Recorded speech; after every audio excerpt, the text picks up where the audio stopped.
The Ensombl podcast is intended for professional financial advisors. All discussion is limited to publicly available information and should not be interpreted as legal, professional, or financial advice. Ensombl does not hold an AFS license nor provide any financial services. Before making investment decisions, you should obtain financial advice from a qualified financial advisor.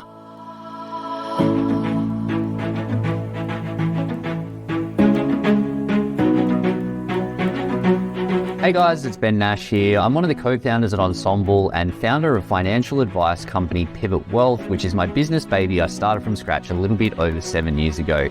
In that time, I've leveraged some of the learnings of the Ensombl community to scale the business to become one of the better known financial advice companies for high income accumulators in Australia. And through this podcast, you can join me each Tuesday as I have the absolute privilege of interviewing some amazing people where I'm going to selfishly be able to learn and continue my journey to improve every area of my advice business. Hopefully you can learn a few things on that journey as well. Jump over to ensombl.com, and if you haven't already signed up, to learn and share from others, or simply download the app. Hey guys, Ben Nash from the Ensombl team, and today I'm here with Warren Strybosch. Warren is a founder and MD of the Fine Group. He's a man that likes to keep busy, accountant, financial planner, also runs a non-profit. Warren is listed in the top 50 most influential financial advisors in Australia and an IFA award winner. Warren, great to have you here, mate. Yeah, thanks, Ben. I'm really pleased that I was able to come on today. Thanks. I'm someone that always likes to keep myself busy as well. But I feel like he's taking it to another level with the amount of stuff that you're involved in. So I'm keen to have a chat about how you've ended up there and some of the lessons along the way. I thought a good place to start was really just, I suppose, that journey, really, how what your journey looks like in advice and how you've ended up where you are today, essentially. Yeah, thanks, Ben. So it's been really actually an interesting journey. So my background is I started studying accounting, and halfway through my accounting course, I actually ended up getting into the army. That's probably another whole story there, because I've got an identical twin brother who, from my perspective, I reckon I got tricked to going into the army. But anyway, so I actually got into the army. And unfortunately, when I was in the army, I tore discs in my back, and so I got medically discharged from the army because of all the torn discs. And so I left the army, and for some reason, in hindsight, I decided just to ring up Deakin and say, what course you've got offering, because I was living closer to Deakin at the time. And they said, we've got a teaching course. So I just jumped into teaching, did a double degree, majored in psychology and statistics. And I always thought I would get back into business and most likely accounting. And then a couple of years into teaching, once I started studying again, this guy came along in the regional town that I was living in, called himself a financial advisor. And back then, ASIC didn't have their register, really up to date.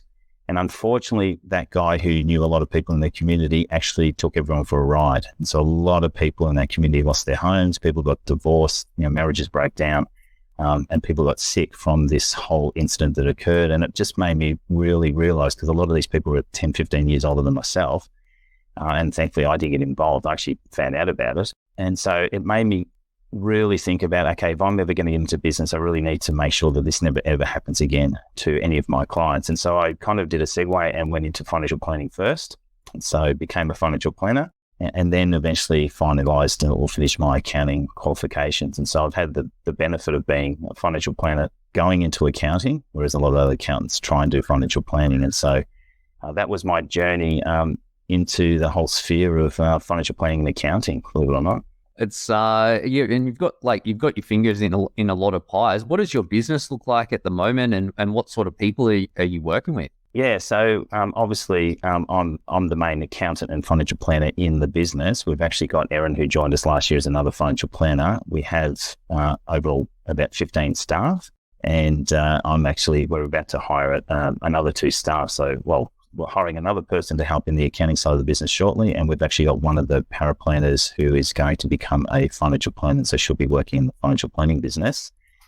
Some of those staff, though, so out of those 15 staff, we have about 7 or 8 who work in the non-for-profit business that we set up a number of years ago. So it's a bit diverse in that regard. I'm keen to talk more about that, but in terms of the financial planning and accounting, insurance, super, and the more financial advice side of the business, what does a client look like, and what do you do for them? Yeah, so when I first started out in financial planning, it was very niche. And obviously the words that we don't talk about now is double gearing and all that kind of stuff, and cash flow management and debt recycling. So I used to do that when I first started out. And so obviously from there, I actually decided to move away from that and actually become more of I suppose you would call it more of a generalist financial advisor. The things that we do well is obviously the personal insurance and the superannuation, but our business has changed over time. So we now do a lot of retirees. So we look after retirees or pre-retirees. And so that's our focus of our financial planning business now. And so we concentrate on more of that side of the business while still looking after our accumulators. Okay. And how did that shift come about? What drove it, and how did you end up there? Yeah, I just think, I'm 51. So I just, they talk about that you start picking up clients 10 years either side of yourself. And I just think it's partly my age. I also play lawn bowls. So I get on well with a lot of people who are a bit older than myself. Sit down, have a cup of tea and that discussion. That's one way. Also, what happened as part of my journey is that, in the work that I did, I've started to get recognized, obviously, winning the IFA awards. And one of the other things that kind of helped me with the whole retirement side of things was that I got invited by Australian Super to be one of their representatives, so to be put on their website and, look after some of their clients. And so that's obviously led towards more retiree clients for our business in that regard as well. So I've been really fortunate to, pick up those awards, get recognised for the work that we do for the not-for-profit, write those articles in the local community papers, etc. And so it's just getting that brand out there or getting known in the community for someone or for the advice that we do. Yeah, I think it's natural. I've noticed with our clients, like we've been going 7 years at Pivot Wealth, or a bit over 7 years, and the clients start to get older as you get older, which seems like a weird thing because it's certainly partly a natural thing. Warren, tell us about the non-for-profit and how did that all come about, and what is it that you guys are up to there? Yeah, so it's an interesting journey for me. So probably about 6-7 years ago, I actually had a friend of mine who I used to go to primary school with. She used to live across the road from us. And we were good friends, our family friends. And she passed away about 6 years ago. And look, she had cancer previous to that, and she was, she got through that, but then all of a sudden she passed away. And so I didn't think I was going to be so affected by anyone who might pass away. Death is part of life, so to speak, but it actually really had an impact on me. I actually had to sit down and kind of like process this whole situation and what had occurred. And it just made me start to think about, well, what am I doing with my life? What am I doing with my business? And, you hear about triple bottom line, which is the whole commercial thing of doing something socially and environmentally. But for me, it was about a legacy. What am I doing what am I going to leave behind when I pass away? What are my kids going to say about me? What's the community going to say about me? And so I really gave some thought about what can I do that will have an impact locally, and what can I do that will have an impact also overseas. And so I've made a deliberate decision within my business to actually put funds towards doing community work. And so we set up a non-for-profit. We call it the Fine Foundation. And what we do within that non-for-profit is that we actually set up community papers. So it's not a newspaper. So we're not trying to be a newspaper. What we're trying to do is provide a platform where every non-for-profit school and sporting club can get free advertising, but in one place within their local shire, and start to then get that word out there so that those organisations can tell their story, and also provide a platform where they, like I said, they can do their free advertising to, let people know that they're running events, whether it be a school fete or whether it be a bowling event or something that might help them with their organisation as well. And so that's the community side of it all. And so, and then obviously from that, we set up a networking group to run alongside it to try and help to support that community paper. And then obviously overseas, I'm trying to help, in a developing country to provide work. So I can't give sewing machines. It's not my thing. But what I've identified is that I might be able to help provide jobs to other people. So either through my work or getting other small business owners to support or hire people overseas, because I've got that teaching background. So I've got that connection with universities over there. And also, I've got that church link over there in overseas as well. So that's part of what I'm trying to achieve, is do something more than myself, basically. And I love that. I have been using offshore team based out of the Philippines for a bit over 3 years, and I actually was winding up for a trip over there. I have been to the Philippines about 12 or so years ago, but was just winding up after starting working with this offshore team just when COVID was kicking off, and COVID obviously put a pin in that. Just got there for the first time over the Christmas break to catch up with our team there, and yeah, it was really eye-opening. They're based out of Cebu in the Philippines, and the area where the offices are is one of the BPO IT park type areas, and like really lovely. But it's amazing that you see, you don't have to go too far from those areas, and you're seeing people that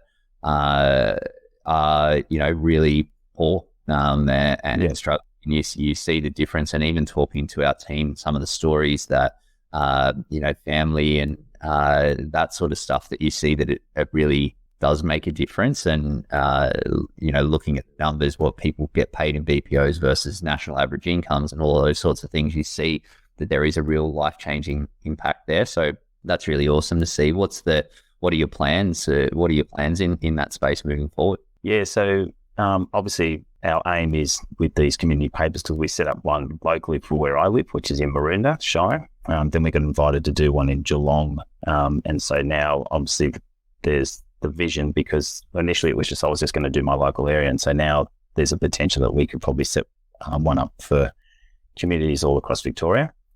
So that's obviously just going to take time to do that. And we're not really trying to rush it, because we're trying to still work out how it all works, even for the ones that we've already set up. But for overseas, so Philippines is where I've actually decided to try and support those people, but we're not in Manila. We're in Iloilo, or just outside of, which is in a province called Haniwai. And it would be like you were talking about, more of the poorer people or poor locations. So, for instance, some of the people that we've hired, you go to their homes. And so I made a deliberate decision that last July when I went over there, that I actually would go and live with them. And so I would go and stay in their homes. And some of these rooms would be like a single room, a toilet, but no kitchens, and that would be it. So a lot of these people, and that was a good place to live in. Like, that's a good place for them, in that regard. And so I have a vision where we want to try and buy land for these guys. And so the staffing, or the group of people who work over there, we call it Find Hope Today, they would own that. So it'd be like a co-op type of thing. So nobody actually particularly owns it, and like no one person. And then we would build the building. So we'd build accommodation, and then the second story would be where we would try and provide a place where they can work. So we currently have, I have my own building in Haniwai, a 2-story building that we renovated. And so we have, like I said, about 15 people working in that building. And that's really grown. The first time I hired someone was probably 5-6 years ago. We had one. And so now we've got 15. And we've actually invited other businesses to start looking at what we're doing and to support what we're trying to achieve. And so, that's the vision, is to get the land, build these buildings, give them better accommodation, and then try and find other small businesses or find, even within myself, to try and provide ways where I can give them work. Because if we can give them the BPO equivalent wages, it makes a massive impact to them and their immediate families, and also the communities around them. So that's one of the things I'm trying to do. Mate, I love that. Changing gears a little bit, you've been at it for a while. What's been the most challenging part of your journey to date?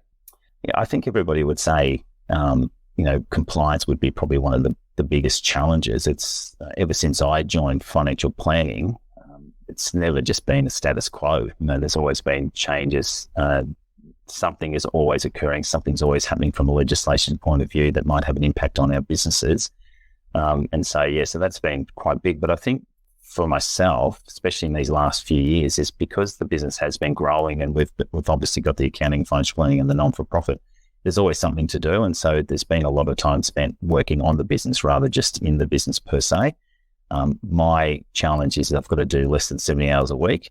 And so, and that's been a real challenge. And so I've made it, like one of my things that I'm looking forward to doing, and I've been starting to do, is actually trying to just cook meals every night, because it forces me to, this is for the family. It forces me to stop earlier, prepare the meals, cook the meals, gives the kids a chance to talk to me, and have that time. Because previously I would literally be 8 o'clock at work all the way till dinner time, have dinner, go back to work, and it'll be bedtime. And I'd literally do that probably 5-6 times, in the week. And so that wasn't self-sustainable. And so it's having to make deliberate choices about how I would, reduce that workload. And you think getting extra staff would actually help you to reduce the workload, but having that extra staff means there's a lot more things that you've got to check or approve or, look over. And so it actually creates another whole set of work that you didn't think would occur. So it's just trying to work all of that out. And so spending a lot of time on the business to try and free myself up is probably one of the things that I've been trying to work on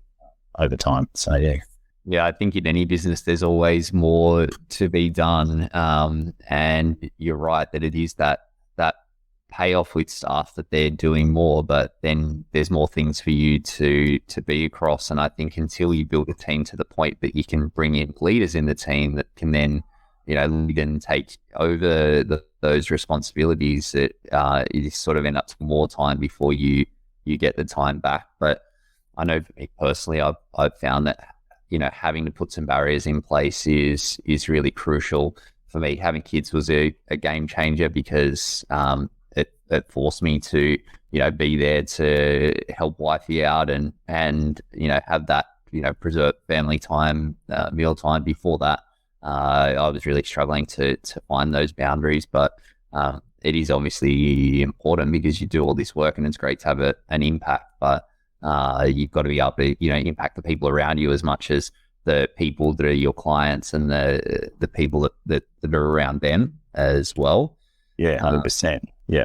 Yeah, I agree. And I think that obviously you're doing a lot of working in a lot of different areas as well. That it means this, it sort of compounds as well.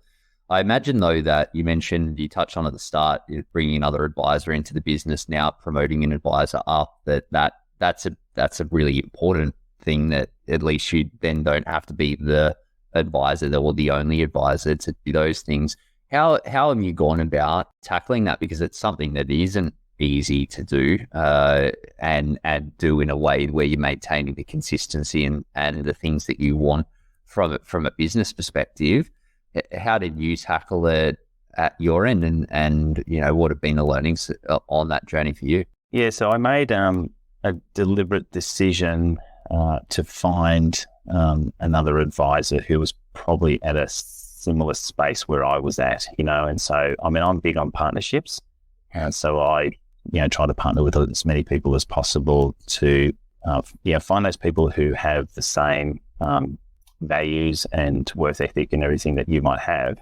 So I was very fortunate that when I was, when we all had to upgrade or do our skills, because I had 7 qualifications, and back then I had 6, and I still had to do my, upgrade my financial planning qualification. So I did my postgrad, and during that postgrad, I was very fortunate to meet Erin. And so she was a single practice financial planner with some staff, and I just approached her and said, and she happened to live close to me, and so I think that was also ideal. And said, well, why don't we join forces? Why don't we basically bring our businesses together and consolidate and save on costs, and also find synergies and all that kind of stuff. And that's what we've done. So we've been doing that now for, I think it's over 14 months now that we've been together, and it's been a fantastic experience, I'm pleased to say. And we've now I've just had another discussion last week with another advisor in Traralgon, and this advisor has a different story. She's actually working for an industry fund, looking to potentially set up or go out on their own. And I think because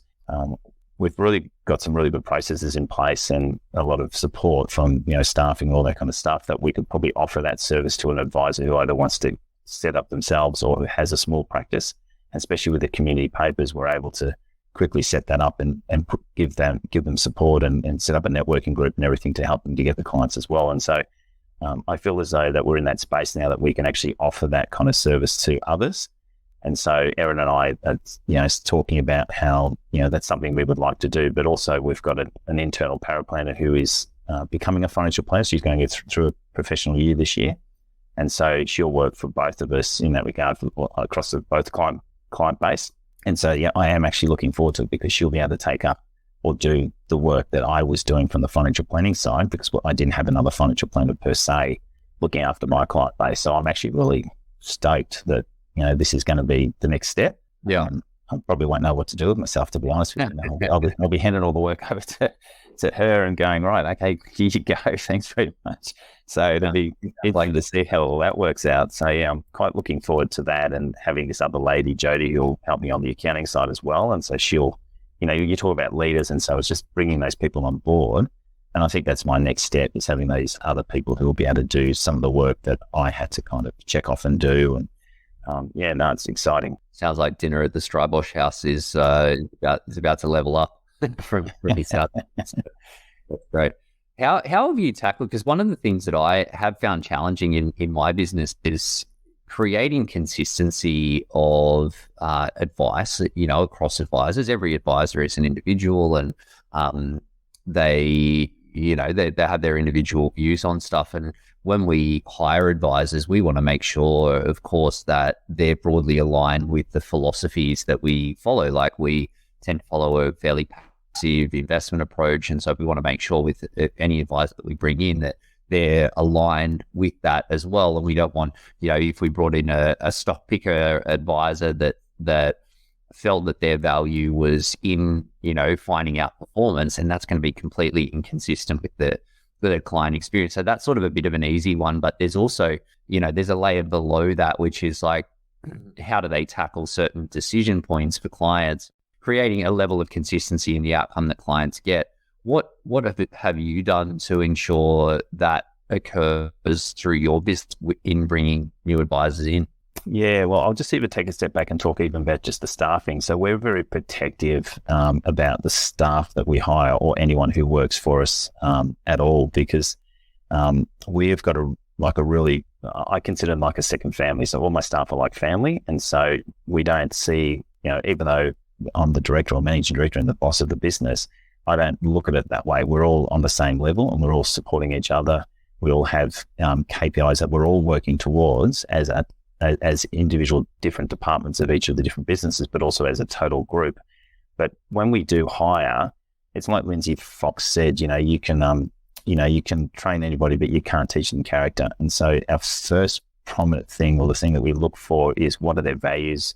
How do they come across as a person? Because we don't want the most qualified person out there. We found that sometimes having the most qualified person, if they're not level-headed and if they're not humble, can cause real issues within a business. And so we would rather have someone who's not as qualified, who has really great character, attitude, will be loyal, hardworking. We'll train them up, and our aim will be to then have a job for life. So when we talk about hiring someone, we're not saying we're going to just hire you and hopefully it works out. We're like going, we've got to know that person, and we're going to try and give you this job, for the next 10, 15, 20 years, if that's the case, if that's what they want. So that's the first thing we do, is look at from a perspective of character rather than qualifications. The other thing we do is we've set up, obviously, processes. So from the insurance side of thing, we spend a lot of time going through all the different steps of what needs to happen. So anyone who comes aboard, and personal insurance is one of those necessary evils in most financial planning businesses. And a lot of advisors now don't really want to deal in that space because, to be honest with you, it's fraught with difficulty, and you could get it easily wrong. And, and it does take a lot of time. And I think clients realize how much time there is when you're dealing with personal insurance. But we've got a process now that everybody can follow, and so everybody goes through the same process. We do the same kind of reports. We're talking about the same type of the way that we look at insurances. And so everybody kind of knows that process. And it's the same with superannuation. We sat down and going, okay, well, this is our process for superannuation. This is what we do. But when it comes to, like, you talk about stock picks, well, I've got the qualifications to deal with shares. The other advisors might not. And so, sometimes you actually have to still have someone who is the specialist in that area, who is dealing with that type of task. But what you can do is you can have everybody working on certain tasks, but then some people will be specialists in given tasks. And so we'll have someone who, I've got staff who work on super, staff who work on personal insurances, but they don't do both. We have some staff who concentrate on Centrelink, and so we'll have that specific person. That's going to be their specialization. Whereas I do, the shares. Erin does shares as well. So that's very fortunate. But we might have advisors come on board who don't. And so therefore we've got to work with them to support them, I suppose, from that perspective, because we'll be those specialists, and then they might decide to become specialists in other areas. And so it complements the business. But the first and foremost, I said, it's all about character first and working as a family, and I don't say that word loosely as family. We really do try and cultivate that they are like a family. And so we try and do stuff together and support each other on birthdays and all that kind of stuff. So it's important. I love that, mate. And from a business perspective, obviously, holy grail as well, that you bring people in, you invest a lot of time in getting them into your way of doing things, that you want to keep them for as long as possible. So makes a ton of sense. And I see the benefits in doing that. Warren, what's coming up for you? What are you guys focused on now? Yeah. So as you know, like I try and keep myself busy. So we're still trying to work out how the not-for-profit works, because I'm like the key person for that entity. And I want to try and remove myself from that so that all the staff have some ownership in that. And so if something happens to me, that entity is still continuing on for the foreseeable future. But just other things that we're working on is that, I was rapt to be invited on here, and I shortly after got invited to be one of the panelists for the Advisor Summit coming up this year. So that's going to be exciting to go to Sydney and Melbourne for that. But my two key things I think I'm going to try to achieve this year is I'm actually trying to write or finish a money financial planning book that I've had my thoughts on. Yeah, that's going to be big. I'm trying to just even complete it.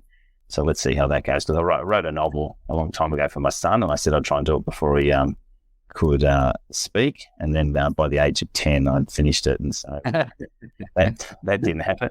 So that was a dragon book, for him. But yeah, so because that's one of my passions is I want to write more. And so also we want to try and develop a course, so a financial planning course. So writing the book and the financial planning course for the financial planning business. I'm also about to buy my mentor's practice, her accounting firm, that because she's retiring. That'll happen in 1st of July. So there's a lot of things going on this year. So pretty exciting in regards to all that stuff that's occurring. So yeah. And I love it. I can speak from experience that writing is something that's a very rewarding experience, but also a time-consuming one. So, I get it, but definitely, good to get it out there as well. So look forward to seeing that. Mate, my last question for you: if you could go back and do one thing differently, what would it be? What would I do that's one thing different? I think there's a few things that I might do that's different in that regard. I mean, one of the things I think I would have done if I had my time all over again is I probably would have finished my accounting course before I went to the army. That was unexpected. So that was a long journey to get back to finishing the accounting. But from a financial planning perspective, when I first got into financial planning, it was a very niche business. I think for many years I was concentrating on learning a specific type of financial planning. And even though that was great and it was a good experience to do that, I probably would have looked forward to being more with a generalist kind of financial planning business that covered across like all aspects of financial planning. And I think that would have helped, and probably even a larger firm. So, I think it's good to be under people who have had a lot of experience. And yeah, so looking back, I probably would have liked to have worked probably in a different type of business and had more of a generalist understanding or learning, because I think it took me a long time to get to where I am, whereas possibly that might have been a bit quicker for me if I'd had a different type of journey or experience. Yeah, so, yeah, there's a right way there, but I think both have their upsides and downsides. So. Oh yeah, 100%. Yeah. Warren, thank you so much for taking the time. For anyone that's keen, because I know that we haven't really spoken too much about it, but as you said, you sort of touched on a little bit that you are looking to potentially, expand the audience, advisors, community, the people getting around some of the processes and support structures that you've put in place. What's the best way for someone to learn more about that? Yeah, look, they could just reach out to myself, like they can look me up in LinkedIn or, obviously the Fine Foundation they can look up. So yeah, if there's any advisors out there that run small practices that are looking to possibly consolidate or go with someone who's a little bit bigger, that's a space that we're looking at as well. Like I said before, I feel as though we've got some good processes and some other services that can help them to grow their business. So we don't necessarily want to just take them over. What we want to do is we want to partner with them so they're still running their own business, but we're all doing it together, so that's, so they can just reach out and call me or just via email or even, through this podcast, if they happen to hear it, they can just get my details from here. So, yeah. Awesome, mate. Well, thank you again. Really appreciate you taking the time with it, especially with all the things that you've got on the go. And I very much look forward to seeing that book when it comes out as well. Yeah, great, Ben. I'm really pleased. Just thank you so much for inviting me to come on the podcast. It's always humbling when people invite you to do these kind of things. So thanks very much. Mate, great to chat. Cheers, guys. All good. We'll catch you on the next one.